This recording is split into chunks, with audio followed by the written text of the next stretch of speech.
وَإِذْ قَالَ إِبْرَاهِيمُ لِأَبِيهِ وَقَوْمِهِ إِنَّنِي بَرَاءٌ مِّمَّا تَعْبُدُونَ۔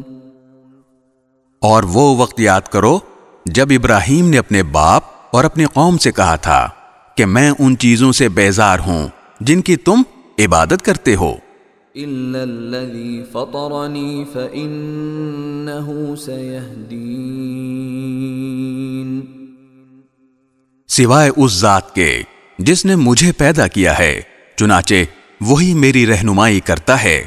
وَجَعَلَهَا كَلِمَةً بَاقِيَةً فِي عَقِبِهِ لَعَلَّهُمْ يَرْجِعُونَ، اور ابراہیم نے اس عقیدے کو ایسی بات بنا دیا جو ان کی اولاد میں باقی رہی تاکہ لوگ شرک سے باز آئیں۔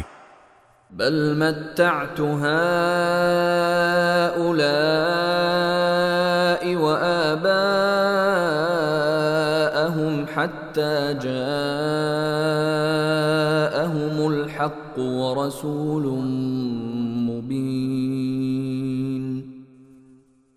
پھر بھی بہت سے لوگ باز نہ آئے، اس کے باوجود میں نے ان کو اور ان کے باپ دادوں کو زندگی کے فائدے دیے، یہاں تک کہ ان کے پاس حق اور صاف صاف ہدایت دینے والا پیغمبر آ گیا۔